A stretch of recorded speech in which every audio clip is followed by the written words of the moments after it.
Mais uma vez, nós estamos reunidos para compartilhar os conteúdos da Torá que sempre servem como fonte inesgotável de inspiração para a nossa vida.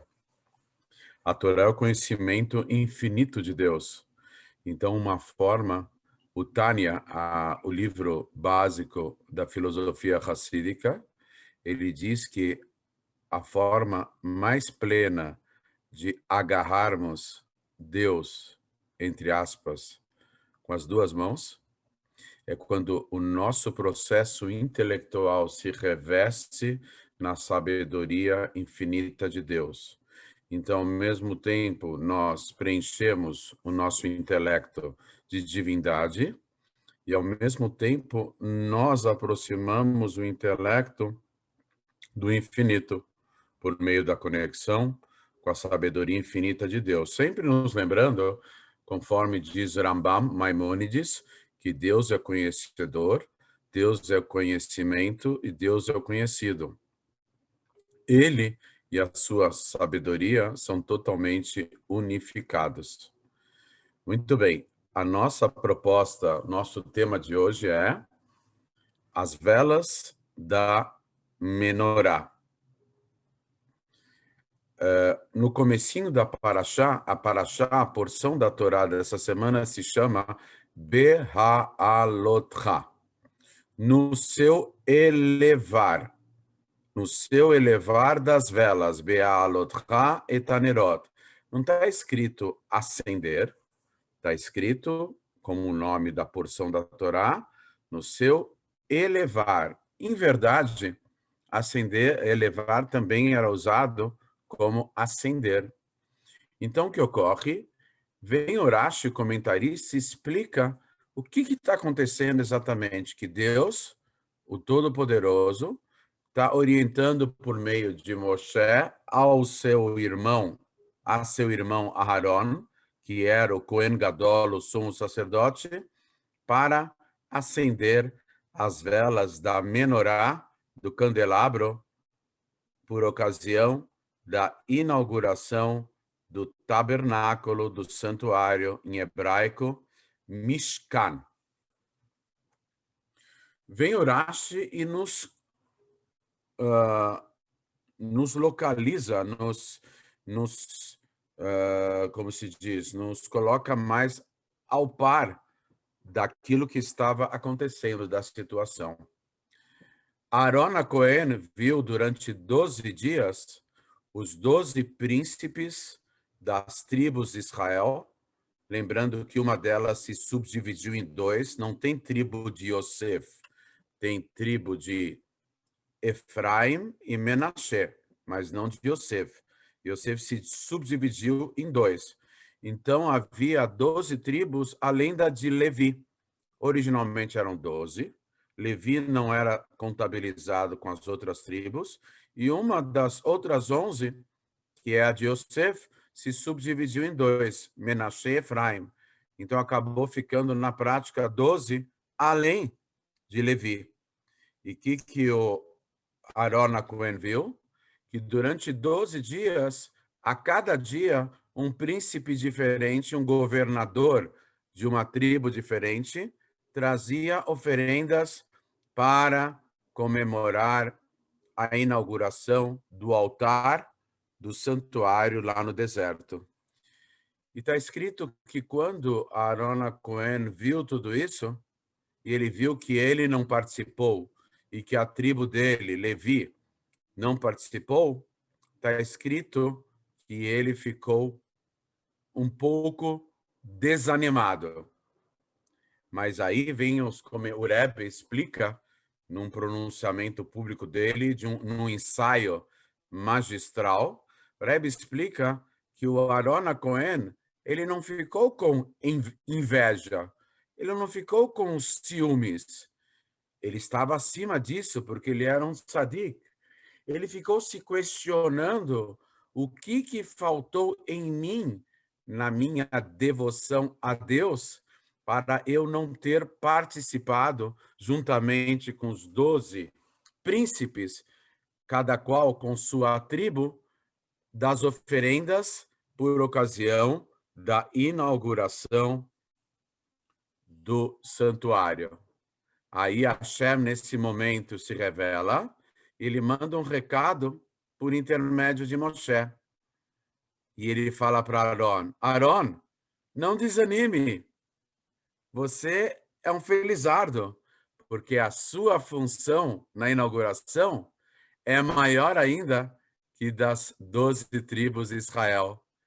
Elas trouxeram oferendas, mas você vai acender as velas, você vai elevar as velas da menorá, do candelabro.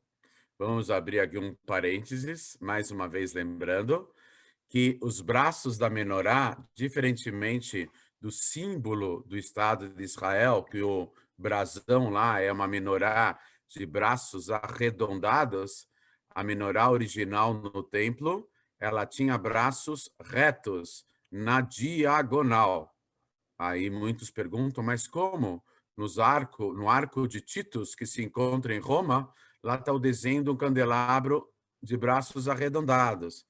Então, uma das explicações é que o artífice, o artista que idealizou para fazer o desenho, a gravura no arco de Titus, ele visualizou as luminárias externas do pátio do templo, que tinham braços arredondados, mas ele não chegou a ver a verdadeira menorá que estava lá dentro, que os braços eram retos e na oblíqua. E também é trazido em nome do Rambam, do Maimônides, um desenho dele, e também do Rashi, comentarista clássico da Torá. A menorá aparece com os braços retos na diagonal. E o Rebbe fala, não vamos nos inspirar no arco do Tito, que na verdade foi uma coisa triste relacionada à destruição do templo. O Tito, Titus em latim, ele comemorou a destruição do templo em uma verdadeira mortandade. Flávio Joséfos, um grande historiador da época, ele calculou mais ou menos em alguns anos, em alguns anos não, na tomada de Jerusalém, quando tombou a resistência de Jerusalém, após 3 anos de cerco, morreram aproximadamente 1 milhão de judeus naquela ocasião. Então, foi muita gente para a época, etc. Então, voltando ao assunto, qual é a conotação e qual é a espiritualidade da menorá? E mais ainda, por que Hashem falou para elevar as velas da menorá e não acendê-las? A menorá, ela representa espiritualmente 7 tipos diferentes de judeus e, por extensão, de pessoas na devoção a Deus.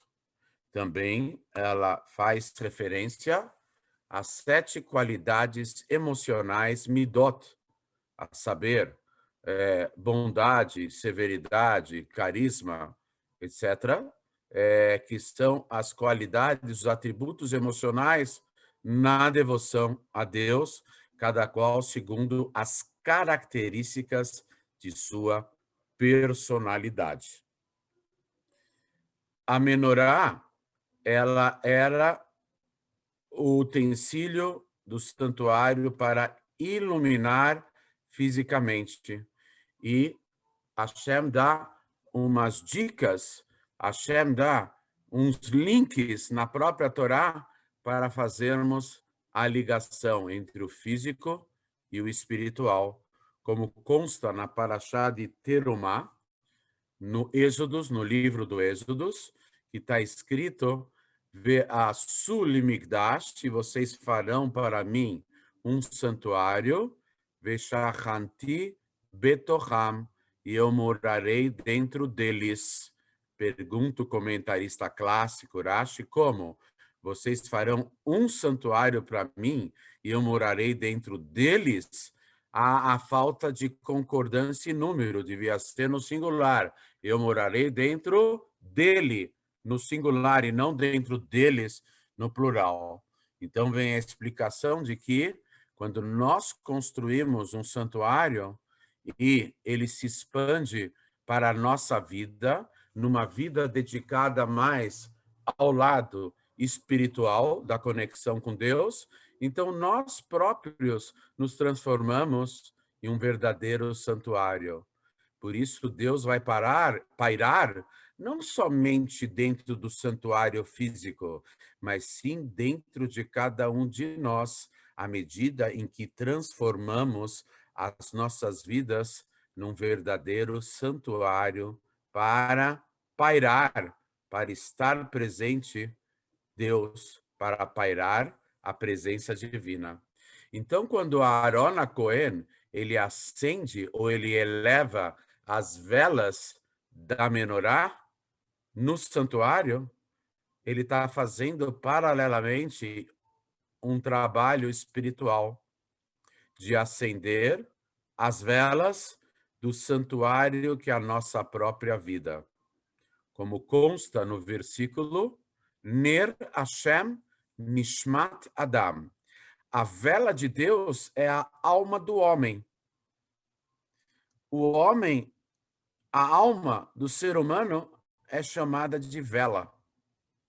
Com uma vela nós acendemos tantas outras sem perder o brilho ou a chama original.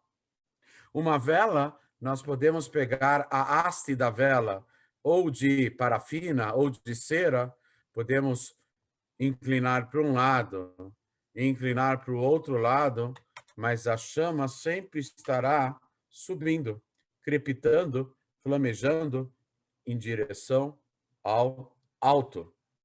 Podemos pegar o corpinho de um ser humano, particularmente de um judeu, e por extensão dos Bnei Noach, de um monoteísta, nós podemos pegar um corpinho dele e jogar no capitalismo selvagem, e jogar no comunismo totalitário, e jogarmos nesse ismo, naquele ismo, picaretismo, periquitismo. Tem tantos, não quero falar o nome dos ismos aí, mas tem tantas ideologias, pseudo-ideologias,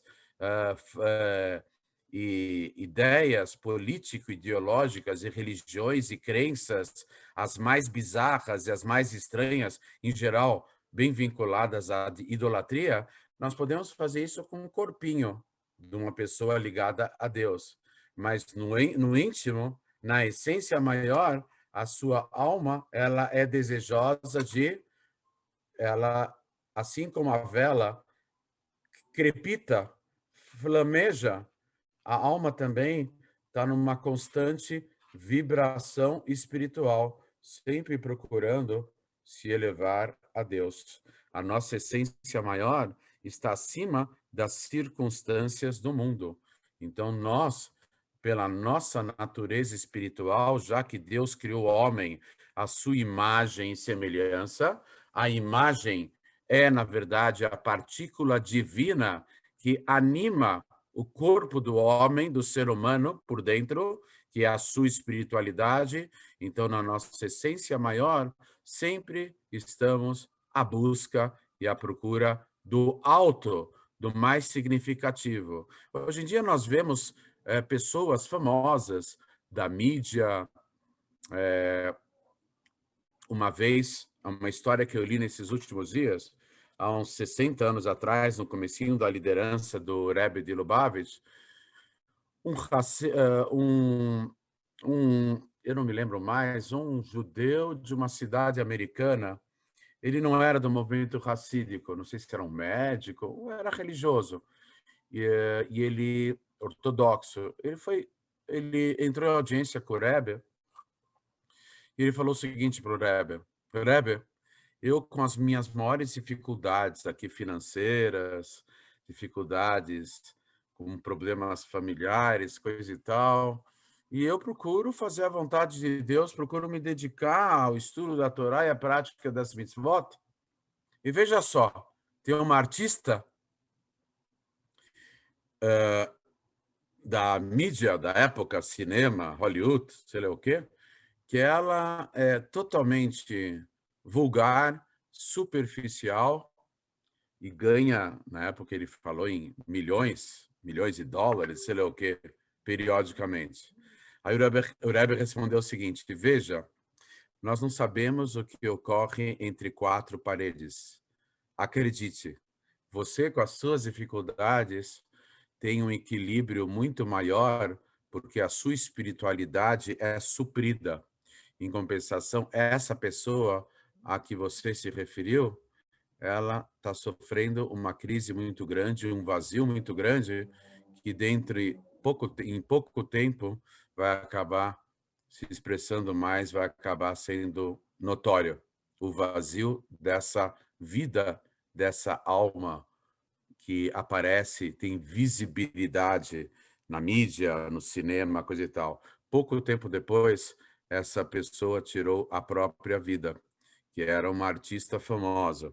Eu não sei quem que é, não tenho ideia, talvez seja Marilyn Monroe, não sei. Alguém lá dos anos 50, 60, ela faleceu em 62, com uma overdose de remédios, coisa e tal. Mas, assim, muita gente, eh, eh, apesar de estar posicionada em lideranças e ter visibilidade na mídia, hoje em dia, muita gente sofre por ter uma vida totalmente vazia. Procura ter tudo e, no fundo, chega à conclusão de que não tem nada. Porque não adianta só satisfazermos o corpo. Há a necessidade de preenchermos a expectativa da alma, aquela que nos anima por dentro e que é uma faísca do próprio divino. O termo do Aron é elevar as velas.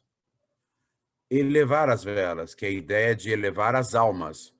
A vela de Deus é a alma do homem. Mas por que não está escrito acender? Então vem uma coisa, um aspecto curioso da Halachá, da lei judaica.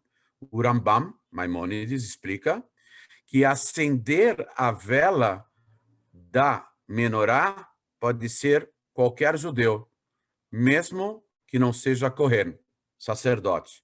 Ele não pode entrar até o local onde está o candelabro, a menorá, que somente Kohanim poderiam entrar naquele setor, ou do Mishkan, ou do templo sagrado em Jerusalém.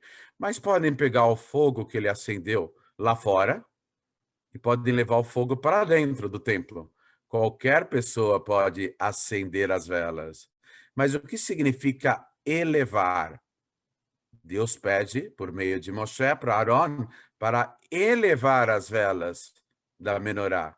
Elevar significa preparar o pavio, fazer com que o pavio esteja preparado para quando for ateado o fogo no pavio, que o fogo acenda por si só, sem que fiquem o tempo todo tentando induzir o acendimento.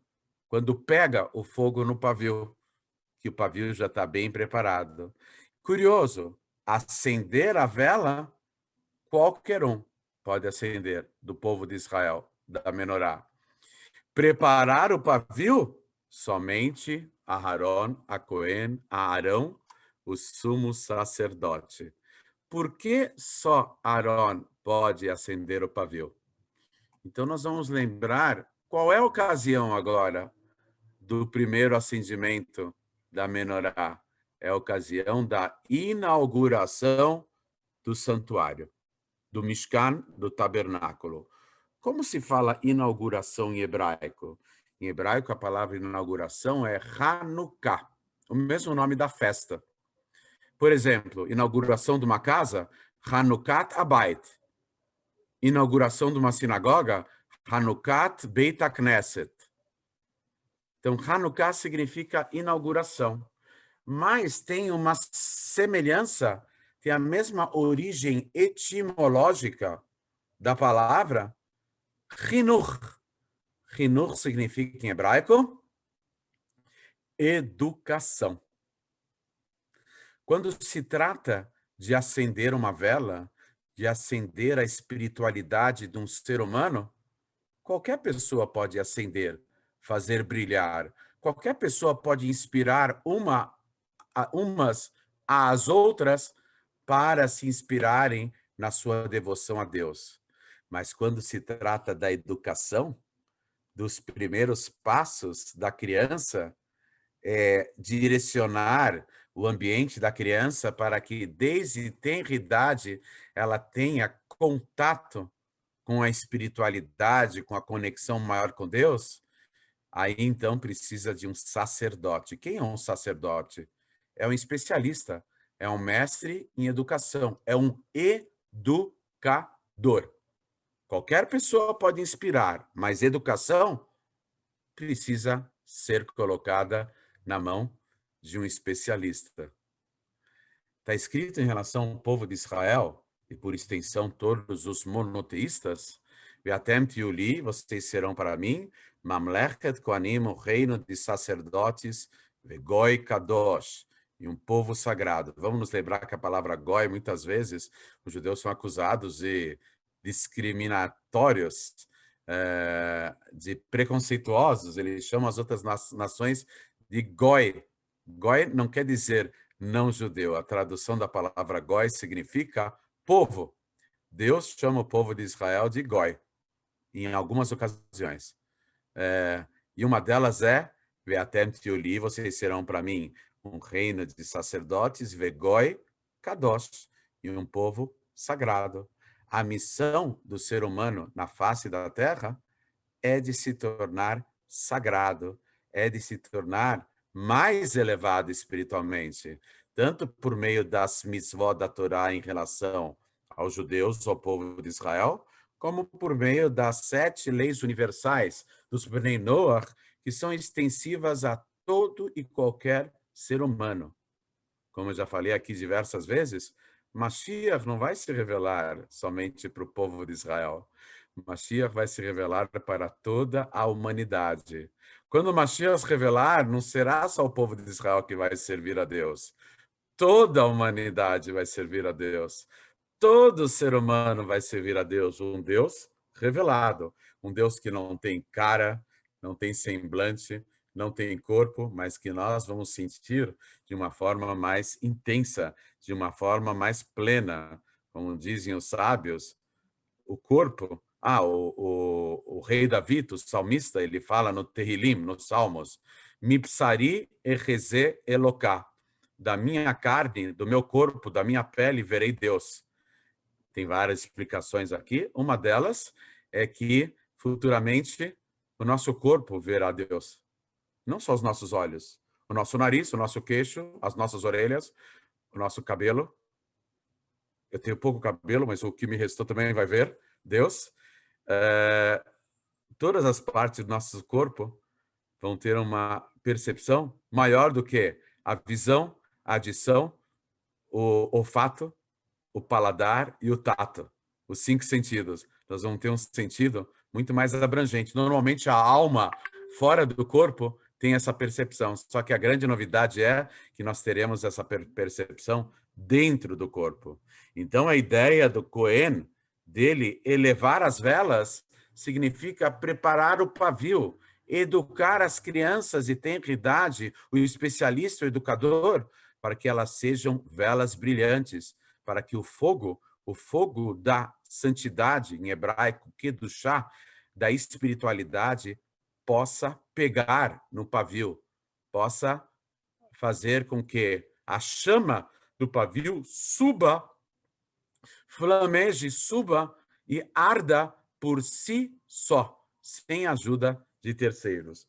Essa é uma ideia que temos que fazer na nossa própria vida, porque a nossa própria vida, ao nascermos, tem como propósito maior se transformar num santuário. E nesse santuário tem uma menorá, que é, na verdade, uma peça de ouro puro, batido, uma pepita gigante. O ouro da menorá são os nossos sentimentos mais nobres. É a mais sutil sensibilidade da nossa alma na conexão com Deus. Essa conexão vale ouro. Ela é ouro que reluz, que brilha. E temos que investir nas nossas emoções, na nossa devoção, na nossa conduta diferenciada do dia a dia para trazermos Deus para as nossas vidas. Eu já dei aquele exemplo, aquela parábola da secretária que liga pelo interfone para o empresário e fala: doutor, é o seguinte, chegou aqui na sala de estar, alguém quer falar com o senhor. Aí o empresário fala: quem quer falar comigo no meio do dia? Eu estou ocupado. Quem é? Ele fala meio contrariado, estressado. Ela fala: olha, ele disse que é Deus. Deus está aí do lado de fora? Sim, ele quer falar com o senhor.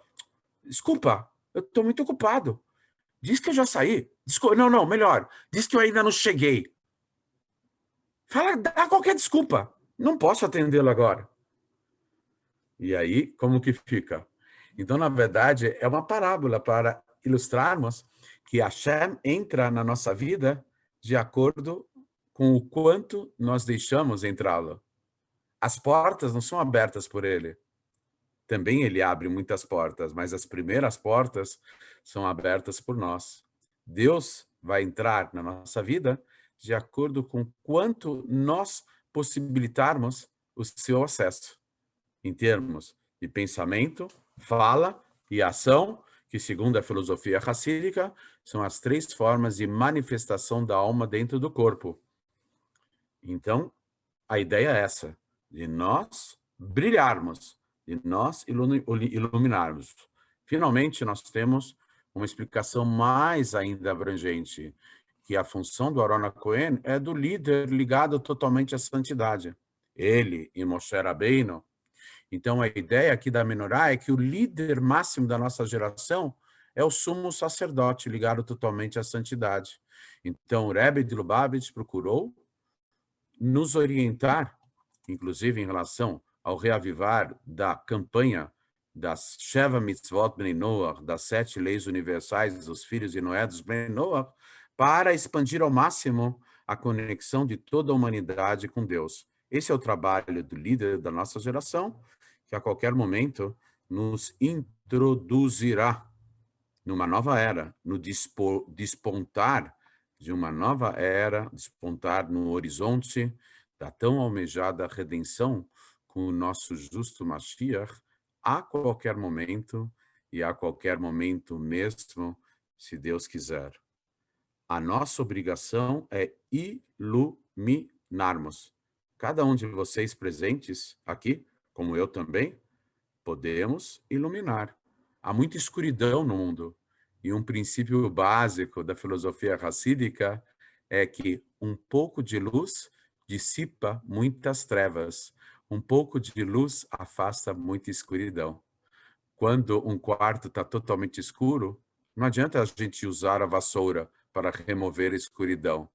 É só acender um fósforozinho. A chama bem pequenininha do fósforo faz com que já enxerguemos muito dentro do quarto escuro. Um pouco de luz dissipa e afasta muita escuridão.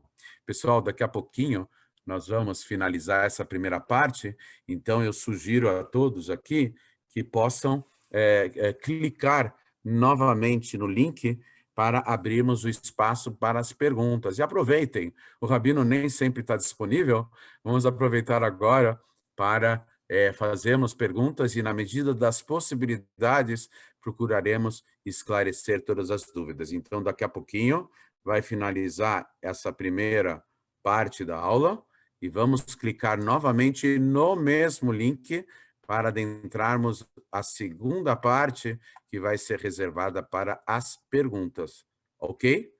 Então, até mais.